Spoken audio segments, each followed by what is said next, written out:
नमस्कार दोस्तों। फिर से स्वागत है आपका आपके चैनल फायर इन इंडिया में।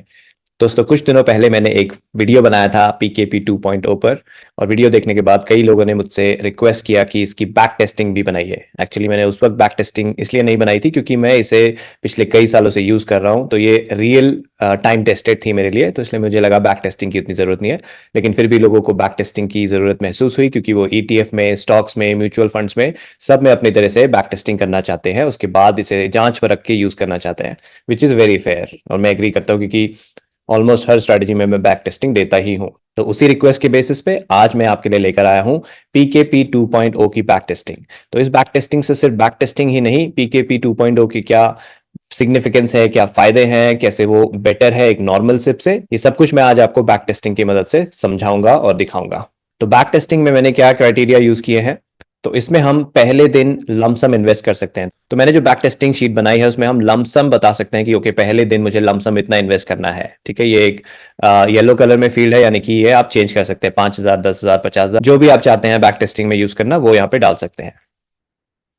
दूसरा है do a monthly SIP on first day of the month. तो जैसे ही मंथ का पहला दिन आएगा एक सिप ऑटोमेटिकली हो जाएगी और उसका अमाउंट होगा जो आप यहाँ पे स्पेसिफाई करेंगे, तो ये मंथली सिप है। इसमें वीकली सिप टेस्टिंग की मैंने प्रोविजन नहीं दिया क्योंकि मेरी राय में ये एक लॉन्ग टर्म इन्वेस्टमेंट है, तो वीकली सिप ना करके आप मंथली सिप इसमें करेंगे तो आपको टाइम भी आपका कम लगेगा और रिजल्ट वैसे ही आने हैं। ज्यादा कोई फर्क नहीं होता वीकली और मंथली में यहाँ पे। तो यहाँ पे आप अमाउंट स्पेसिफाई कर सकते हैं कि मंथली सिप आप कितने की करना चाहते हैं। Do bids buy in dips whenever the ETF falls by 2%, 4%, 6% from the average purchase price। तो जो भी हमारा एवरेज परचेस प्राइस चलता है, जैसे जैसे हम बाय करते रहते हैं हमारा एवरेज प्राइस बदलता रहेगा, तो उसके हिसाब से जब वो -2% गिर जाए तो हम कुछ लमसम और डालते हैं जिसे मैं बाय इन डिप कहता हूं। जब -4% गिर जाए तो और ज्यादा डालते हैं, -6% गिर जाए तो और ज्यादा डालते हैं, जो कि आपको यहाँ शीट में दिखेगा टॉप में। तो यहाँ पे आपको अमाउंट स्पेसिफाई करना है, बेसिक अमाउंट मतलब बेस वैल्यू जिसपे कैलकुलेट होगा कि पहले डिप में कितना आप बाय करना चाहते हैं, दूसरे डिप में कितना करना चाहते हैं, तीसरे डिप में। तो 2500 यहाँ पे मैंने डाला हुआ है इस वाली बैक टेस्टिंग में। तो पहला डिप होगा -2% पे और 2500 वहां इन्वेस्ट होंगे। तो जो येलो में है वो आपको चेंज करना अलाउड है, बाकी सब फॉर्मूला से आ रहे हैं वो चेंज नहीं करना है आपको। ठीक है, तो आप यहाँ 2500 को 5000 कर सकते हैं, 10,000 कर सकते हैं, 1000 कर सकते हैं, 500, जो भी आपको यहाँ पे टेस्ट करना है वो यहाँ पे आप डाल सकते हैं। उसके हिसाब से ऑटोमेटिकली ये देखिए, जैसे मैं इसे 1000 कर देता हूं तो यहाँ नीचे की वैल्यू 1000, 2000, 3000, 4000 ये ऑटोमेटिकली चेंज हो गई क्योंकि यहाँ फॉर्मूला लगा है। तो इनमें कोई चेंजेस आपको करने की जरूरत नहीं है। और ये परसेंटेज तो आइडियली मुझे -2, -4, -6 सही लगता है, लेकिन आप अगर बैक टेस्टिंग करें किसी स्टॉक में जिसमें वॉलेटिलिटी ज्यादा है तो आप ये परसेंटेज चेंज भी कर सकते हैं, जैसे -5%, -10%, -15%, जो भी आपको लगता है उसमें आपको बैक टेस्टिंग करनी है परसेंटेज के हिसाब से, वो आप यहाँ पे चेंज कर सकते हैं। उस परसेंटेज के हिसाब से शीट ऑटोमेटिकली चेक करेगी कब कब एवरेज प्राइस उतना गिर रहा है, और जो भी अमाउंट यहाँ पे होगा उस दिन के प्राइस के हिसाब से यूनिट वगैरह सब कैलकुलेट करती है। मैं अभी एग्जांपल आपको दिखाऊंगा नीचे, और उतनी यूनिट आपकी शीट परचेज कर लेगी। तो थोड़ा देखते हैं यहाँ पे कैसा हो रहा है ये कैलकुलेशन। तो मैंने यहाँ पे करा है निफ्टी 20 के लिए, तो जिसमें भी आपको बैक टेस्ट करना है वो कोड यहाँ पे आपको डालना है। उसके बाद किस डेट से आप स्टार्ट करना चाहते हैं वो डेट, किस डेट तक करना चाहते हैं। तो यहाँ पे मैंने निफ्टी 20 का 2015 जनवरी से लेके 2024 जनवरी तक किया है। ओके, तो यहाँ देखिए 2 जनवरी की डेट आ गई, उसका क्लोज प्राइस क्या था, तो ये ऑटोमेटिकली फॉर्मूला से यहाँ पे निकल के आ जाएगा, पूरा टेबल बन जाएगा कि कौन कौन सी ट्रेडिंग डेट थी और किस दिन क्या क्लोजिंग प्राइस था। ये सब नीचे फॉर्मूला से सब कुछ हो रहा है। यहाँ येलो कुछ नहीं, यानी आपको कुछ मैनुअली नहीं करना है, सब कुछ ऑटोमेटिकली यहाँ पे होगा। ठीक है, तो 2 जनवरी और यहाँ पे लमसम मैंने 5000 बोला है, तो उसने 84 रुपीज 71 पैसा जो कि क्लोजिंग प्राइस था उसका, उस दिन 60 यूनिट ले लिया, यानी कि 5083 इन्वेस्ट हो गया। यहाँ पे उसने रिकॉर्ड कर लिया कि टोटल यूनिट होल्डिंग अब 60 हो गई, क्योंकि पहला ही परचेज है तो 60 हो गई। बेस इन्वेस्टमेंट अमाउंट 5083 हो गया जो हमने इन्वेस्ट किया है। करंट मार्केट वैल्यू ये निकालता है कि उस दिन की क्लोजिंग प्राइस के हिसाब से करंट मार्केट वैल्यू कैसे चेंज हो रहा है। तो हर दिन क्लोजिंग प्राइस चेंज होगा, तो ये करंट मार्केट वैल्यू चेंज होता रहेगा उस क्लोजिंग प्राइस के हिसाब से। और जो करंट मार्केट वैल्यू है और जो हमारा बेस इन्वेस्टेड अमाउंट है, उन दोनों के बीच में प्रॉफिट या लॉस की सिचुएशन क्या है, क्या हम प्रॉफिट में हैं, कितने अमाउंट से प्रॉफिट में है और कितने परसेंटेज से प्रॉफिट या लॉस में है, वो यहाँ पे कैलकुलेट होगा। तो रेड मतलब लॉस में है, ग्रीन मतलब प्रॉफिट में है, तो कलर कोडिंग ऑटोमेटिकली यहाँ पे हो रखी है। ठीक है, तो अब थोड़ा नीचे देखते क्या हुआ। 6 जनवरी को ये 2% से ज्यादा गिर गया था, तो 7 जनवरी को मैंने उसकी एंट्री करी है कि परचेज किया, क्योंकि शीट में सेम डे में मैं अगर परचेज लगाता हूं तो वो लूप में फंस जाती है, इसलिए मुझे अगले दिन का परचेज यहाँ रिकॉर्ड करना पड़ता है। लेकिन कुछ ज्यादा फर्क नहीं पड़ना चाहिए। देखिए यहाँ 8239 था, यहाँ 82 में परचेज कर लिया। ये सिर्फ शीट की सहूलियत के लिए ऐसा करना पड़ा है ताकि शीट लूप में ना फंसे। लेकिन आइडियली जब आप खुद से कर रहे हैं, जिस दिन आपको 2% गिरा हुआ दिखे उस दिन ही आप उसे परचेज कर लेंगे।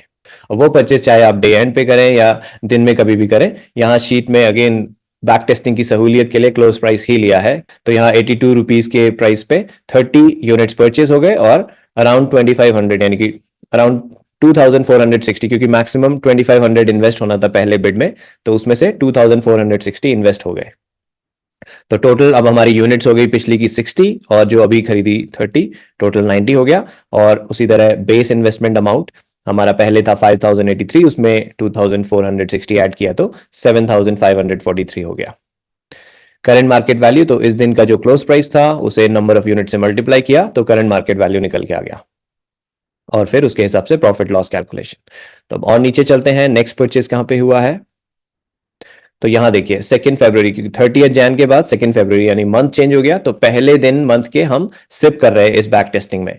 तो यहाँ ये शीट ने चेक किया मंथ चेंज हो गया, यस, तो सिप कर लिया उसने जो भी अमाउंट यहाँ मेंशन है, क्योंकि 5000 है उसके हिसाब से 57 यूनिट्स परचेज हो गई। तो यहाँ देखिए 5084 इन्वेस्ट हो गया, और फिर ऑटोमेटिकली टोटल यूनिट्स बढ़ गई, बेस इन्वेस्टमेंट अमाउंट बढ़ गया क्योंकि हमने और इन्वेस्ट कर दिया है। और यहाँ कैलकुलेशन चल रही है कितना हो रहा है, और यहाँ पे मैंने ये भी स्पेसिफाई करा है कि मिनिमम प्रॉफिट बुकिंग अमाउंट, जब तक 1000 का प्रॉफिट नहीं हो जाए तब तक प्रॉफिट बुकिंग नहीं होगी। तो यहाँ प्रॉफिट अमाउंट जब तक 1000 नहीं होगा, 1000 नहीं होगा, प्रॉफिट बुकिंग स्टार्ट नहीं होगी। तो इस तरह से इन्वेस्टमेंट चलता रहा चलता रहा। अब देखते हैं पहली प्रॉफिट बुकिंग कहाँ जाके हुई।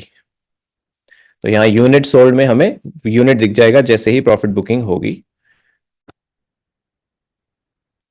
तो मार्केट काफी अप डाउन चल रहा था इसलिए, और 1000 तक के लेवल नहीं पहुंचा था इसलिए प्रॉफिट बुकिंग नहीं हो रही थी। यहां जाके उसने 1000 का थ्रेशहोल्ड क्रॉस किया, तो यहां पे देखिए 24 यूनिट्स हमने सेल कर दी, और जो भी क्लोजिंग प्राइस था उस दिन का उस पर, तो हमारा प्रॉफिट बुक हो गया 1937।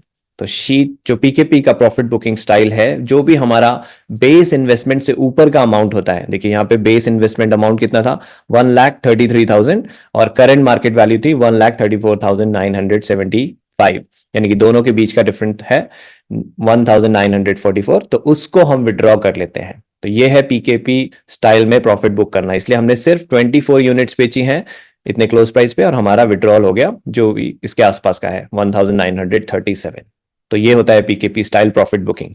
और इसके सिग्निफिकेंस क्या है प्रॉफिट बुकिंग, ये मैं ऑलरेडी एक डिटेल्ड वीडियो में बहुत पहले कवर कर चुका हूं, उसका लिंक मैं आपको दे दूंगा, वहां जाके आप इसको डिटेल में समझ सकते हैं कि हम ऐसा क्यों करते हैं और इसके क्या सिग्निफिकेंस है, क्या बेनिफिट्स हैं। ऑलराइट, तो इसी तरह बैक टेस्टिंग पूरा नीचे तक चलते रहेगा। पूरा एक एक रो दिखाने का कोई फायदा नहीं, आपको आइडिया देना था कि कैसे सिस्टम ये शीट बैक टेस्टिंग कर रही है, कैसे रिकॉर्ड कर रही है ट्रांजैक्शंस।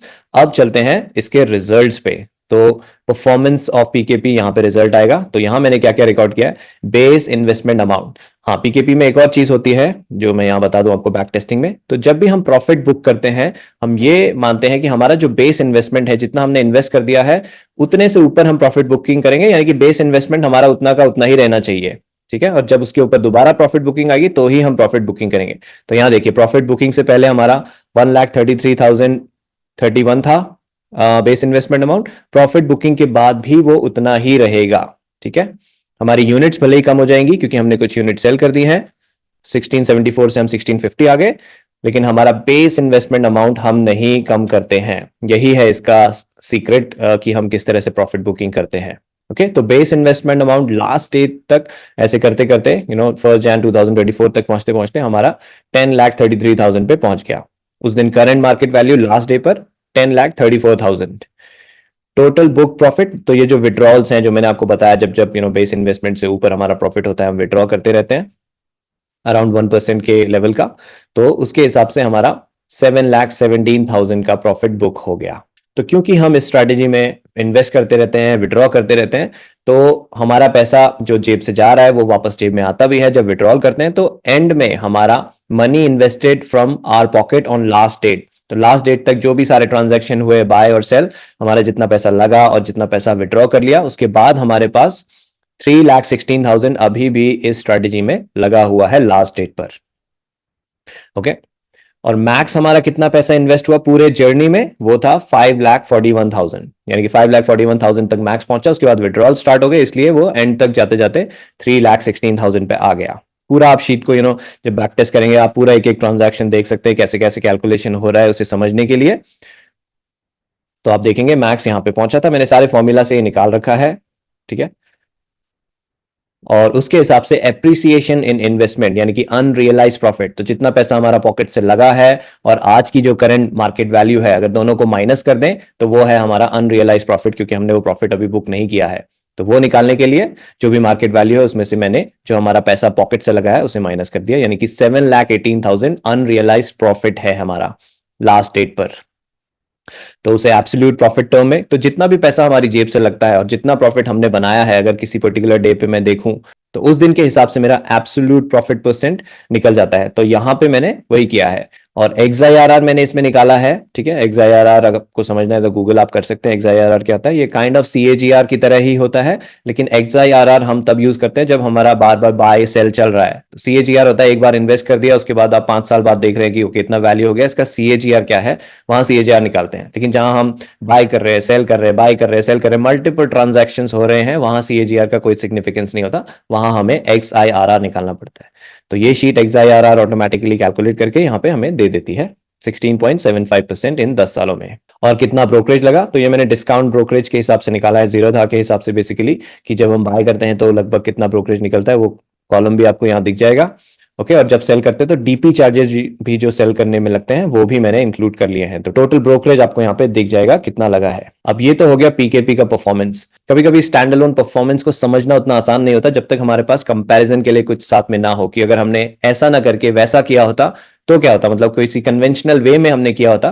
तो इसके कन्वेंशनल वे है कि आप सिंपल एक सिप करते हुए चलते, पहले दिन से सिप स्टार्ट करते, मंथली सिप करते सेम अमाउंट की, उसमें क्या रिजल्ट्स आए होते हैं और इस पीकेपी में क्या रिजल्ट्स आए, आइए वो देखते हैं, क्योंकि उससे हमें आइडिया लगेगा कि पीकेपी करना वाकई एक बेहतर चीज है या फिर हम खाली टाइम पास कर रहे हैं, या इससे अच्छा हम खाली नॉर्मल सिप कर लें। तो उसके लिए मैंने यहाँ पे इस शीट में मैंने राइट हैंड साइड पे नॉर्मल सिप की कैलकुलेशन भी की है। तो जिस जिस दिन हमारा पीकेपी में सिप हुआ था, यानी कि मंथ चेंज हो रहा था, वही दिन हमने यहाँ पे भी सिप किया है, सेम प्राइस पे सेम अमाउंट का, तो सिप हमारे सारे सेम है, ठीक है। उसका सारा कैलकुलेशन यहाँ पे है। और सिप में हमने सिर्फ हम मंथली सिप करते हुए चले, लास्ट डे तक हमने कुछ बेचा नहीं है, कोई डिप्स में बाय नहीं किया है। तो उसके हिसाब से सिप का क्या परफॉर्मेंस रहा है वो देखते हैं यहाँ पे। तो हमारा बेस इन्वेस्टमेंट अमाउंट हुआ, तो नॉर्मल सिप में हमारा करंट मार्केट वैल्यू क्या है लास्ट डेट पे, 11,06,812। इसको कंपेयर करें आप पीकेपी से तो ऑफकोर्स यहाँ पे ज्यादा है। टोटल बुक प्रॉफिट 0, क्योंकि हम सिप में लास्ट डेट तक भी प्रॉफिट बुक नहीं कर रहे हैं। Money invested from our pocket, तो जो भी हमारा सिप का अमाउंट लगा है वो money invested from our pocket है, 5,47,000। इसे कंपेयर करें पीकेपी से, लास्ट डेट पर नॉर्मल सिप में 5,47,000 हमारे मार्केट में लगे होते, लेकिन पीकेपी में सिर्फ 3,16,000 ही हमारे पॉकेट से लगे होते। Max money invested from our pocket same जो सिप में लगे, क्योंकि वही हमारा मैक्स है, तो 5,47,713। Appreciation in investment unrealised profit, तो जो हमारा पॉकेट से पैसा लगा है और जो करंट मार्केट वैल्यू है दोनों को माइनस कर दें तो हमारा अनरियलाइज प्रॉफिट निकल आता है, तो नॉर्मल सिप में 5,59,000। इसे आप कंपेयर करें पीकेपी से तो 7,18,000। और एब्सोल्यूट प्रॉफिट यहाँ 102% आ रहा है। XIRR 15.36 which is lesser than PKP. And brokerage यहाँ पे कम लग रहा है क्योंकि हम यहाँ पे सेलिंग नहीं कर रहे थे, यहाँ पे ब्रोकरेज ज्यादा लग रहा है, but compare to returns brokerage बहुत ही कम है, क्योंकि ये डिस्काउंट ब्रोकर में जब आप करते हैं तो ब्रोकरेज आपका कम ही लगता है, डीपी चार्जेस एंड ब्रोकरेज मिला के सब कुछ। तो अब इसे समझने के लिए, एक्चुअल कंपैरिजन करने के लिए आपको पहले इस फिगर को देखना है कि max money invested from our pocket. तो आप जब भी किसी और चीज की, किसी और इंस्ट्रूमेंट की बैक टेस्टिंग करेंगे, जैसे मैंने स्टॉक्स की है और मैंने म्यूचुअल फंड की भी की है, तो ये वाला जो सेक्शन है इससे आप कंपेयर करेंगे रिजल्ट्स को, क्योंकि ये दोनों बराबर होंगे तो ही आप कंपेयर कर सकते हैं कि नॉर्मल सिप में ऐसा होता, लेकिन पीकेपी स्टाइल में करने से ऐसा डिफरेंस आया है। तो देखिए यहाँ पे ऑलमोस्ट सेम है, 5,41,000 यहाँ पीकेपी में और 5,47,000 यहाँ नॉर्मल सिप में, लेकिन हमारा अनरियलाइज प्रॉफिट पीकेपी में है 7,18,000 और नॉर्मल सिप में 5,59,000। ओके, और क्योंकि हम इसमें प्रॉफिट काफी कुछ बुक भी कर चुके हैं, actual money invested on last date हमारी पॉकेट से सिर्फ 3,16,000 ही है। तो एक्चुअल कंपैरिजन यहाँ है कि यहाँ पे तो 5,47,000 हमारा लास्ट डेट पे इन्वेस्टेड है, यहाँ सिर्फ 3,16,000 ही इन्वेस्टेड है। इसी की वजह से एब्सोल्यूट परसेंटेज में डिफरेंस आ रहा है इतना बड़ा, क्योंकि हमारे पॉकेट से कम पैसा लगा है लास्ट डेट पे और हमारा प्रॉफिट ज्यादा हुआ है। तो ये है पीकेपी 2.0 का फायदा, और ये मैंने निफ्टी बीज में किया है। अब आप स्टॉक में देख लेते हो, मैंने टॉप की मार्केट कैप का स्टॉक उठाया निफ्टी 50 से, रिलायंस बहुत ही फेमस स्टॉक है। तो सेम डेट्स के लिए मैंने बैक टेस्ट किया है रिलायंस को भी। उसके रिजल्ट्स आप यहाँ पे देखेंगे कि हमारा करंट मार्केट वैल्यू पीकेपी में हो गया 30,15,000, नॉर्मल सिप में 15,80,000। मैक्सिमम मनी हमारा कितना इन्वेस्ट हुआ है 6,68,000, और नॉर्मल सिप में 6,23,000। ऑलमोस्ट बराबर ही है, एग्जैक्ट मैच करना तो बहुत मुश्किल है, तो ऑलमोस्ट बराबर ही लाने की कोशिश आपको करनी होती है ये। लेकिन लास्ट डेट पे हमारा पॉकेट से लगा है 4,33,000 और यहाँ पे 6,23,000। तो मेन डिफरेंस देखिए, हमारे पॉकेट से मैक्स ऑलमोस्ट बराबर लगा है, लेकिन करंट मार्केट वैल्यू यहाँ 30 लाख है और यहाँ 15,80,000, ऑलमोस्ट डबल का फर्क है। ओके, तो अगर आप XIRR में डिफरेंस देखेंगे 20.81 है नॉर्मल सिप में और 28.31% है पीकेपी में। तो जैसा मैंने आपको पिछले वीडियो में, कई लोगों ने कमेंट में मुझे पूछा कि क्या सिर्फ ये ETF में कर सकते हैं? नहीं, आप इसे किसी भी उस इंस्ट्रूमेंट में कर सकते हैं, चाहे वो स्टॉक हो या म्यूचुअल फंड हो, जिसमें आप लॉन्ग टर्म होल्डिंग रखने की क्षमता रखते हैं। ऐसे नहीं कि कोई पेनी स्टॉक उठा के आप करने लगे और आपको उससे डर लगता है कि आज पेनी स्टॉक गिरा, कल वो डीलिस्ट हुआ। ऐसे स्टॉक में नहीं करना है, या ऐसे म्यूचुअल फंड में नहीं जहां रिटर्न्स अभी पिछले 1 साल में तो बहुत बेहतरीन थे, लेकिन उससे पिछले 4 साल में अच्छे नहीं थे। तो आपको सोच समझ के ऐसे इंस्ट्रूमेंट लेने हैं, जैसे ETF हो गया निफ्टी बेस्ड, निफ्टी 50 बेस्ड, या बैंक निफ्टी बेस्ड, या कोई ऐसा इंडेक्स जो आप मानते हैं कि लॉन्ग टर्म में अच्छा परफॉर्म करेगा और टिका रहेगा। तो सिर्फ ऐसे ही स्टॉक में आप करिए जिसमें आपको पूरा भरोसा है कि लॉन्ग टर्म में आपको ये धोखा नहीं देगा, ये डीलिस्ट होने के चांस नहीं, इसके फंडामेंटल्स अच्छे हैं, इसका बिजनेस आगे अच्छा हो सकता है। तो ऐसे स्टॉक में। और अब म्यूचुअल फंड में भी देख लेते हैं, वो मैंने बैक टेस्टिंग करी है। मैंने एक लार्ज कैप म्यूचुअल फंड ले लिया। लार्ज कैप में बेसिकली जो लार्ज कैप कंपनीज होती हैं, ब्लू चिप कंपनीज होती हैं, उसमें होता है। अब मिड कैप में करेंगे तो रिजल्ट और भी बेहतरीन आएंगे, स्मॉल कैप में करेंगे और बेहतरीन आएंगे, लेकिन फॉर अ सेफ्टी पर्पज मैंने लार्ज कैप में करा है। लेकिन रिजल्ट्स अगर आप देखेंगे नॉर्मल सिप में वर्सेस, तो नॉर्मल सिप में हमारा इन्वेस्टमेंट, ये जरा मैच कराना पड़ेगा, तो पीकेपी में ज्यादा हो रहा है तो यहाँ पे हम कम कर देते हैं, 2500 बिड कर देते हैं। ओके, थोड़ा सा और कम कर देते हैं, 2200। ओके, तो ठीक है, बिड अमाउंट एडजस्ट करके आप ये मैच करा सकते हैं। बेसिकली आपको मैक्स मनी इन्वेस्टेड मैच कराना है ताकि एप्पल टू एप्पल कंपैरिजन हो सके। ठीक है, तो यहाँ पे मैंने, अब देखिए, मैक्स इन्वेस्टेड अमाउंट 5,38,000 और यहाँ 5,37,000 हो गया बराबर। और अब ये देखिए, करंट मार्केट वैल्यू इसका 10,14,000 है, इसका 12,31,000 है, लेकिन money invested from our pocket, तो यहाँ बेसिकली यहाँ डिफरेंस आ जाता है कि पॉकेट से हमारा सिर्फ अब 1,79,000 मार्केट में लगा हुआ है। यहाँ पे अभी भी पूरा का पूरा जितना हमने लगाया पूरा वो मार्केट में लगा हुआ है, यानी कि यहाँ से कोई डिप आता है तो हमारा बहुत ज्यादा नुकसान होगा, वर्सेस यहाँ पे हमारे पॉकेट से ऑलमोस्ट बहुत कम लगा हुआ है तो हमारा नुकसान भी कम होगा। तो उसके हिसाब से हमें कंपेयर करना है। तो बैक टेस्टिंग वाले जो शीट मैंने बनाए हैं, मैं पीकेपी 2.0 की शीट में डाल दूंगा, जो मैंने पिछले वीडियो में शेयर किया था। जिन लोगों ने ऑलरेडी वो शीट परचेज कर ली, उन्हें दोबारा परचेज करने की कोई जरूरत नहीं है। मैं यहाँ पे जो लिंक दिया, आप अपनी इंस्ट्रक्शंस वाली शीट में जाएंगे तो यहाँ पे आपको लिंक दिख जाएगा आपको ओरिजिनल शीट एक्सेस करने का। तो वहाँ ओरिजिनल शीट आपको यहाँ पे लेके जाएगी। अभी मैंने डाले नहीं है, अभी मैं डाल दूंगा बैक टेस्टिंग वाले, इस वीडियो को जब पब्लिश करूंगा उससे पहले। तो यहाँ पे आपको नीचे बैक टेस्टिंग वाली शीट दिख जाएगी, उसको आप अपनी बैक टेस्टिंग में यूज कर सकते हैं। और जिन लोगों ने अभी तक पीकेपी 2.0 शीट को परचेज नहीं किया है और बैक टेस्ट करना चाहते हैं या फिर डायरेक्टली यूज करना चाहते हैं, उनके लिए मैं परचेज लिंक इस वीडियो के डिस्क्रिप्शन में दे दूंगा, आप वहां से परचेज कर सकते हैं। थैंक यू दोस्तों, उम्मीद करता हूं आपको पसंद आएगा ये बैक टेस्टिंग, और इसके रिजल्ट देखकर आप शायद और प्रेरित होंगे पीकेपी 2.0 का फल तोड़ने के लिए। तो बेसिकली इसका नाम है पैसों का पेड़, और इसमें जो भी प्रॉफिट होते हैं हम उसे फल तोड़ने जैसा कहते हैं। तो उम्मीद करता हूं आप भी जल्दी अपने पेड़ को लगाएंगे और उसमें से खूब सारे फल तोड़ेंगे। तो इसी के साथ इजाजत चाहूंगा दोस्तों, नमस्कार।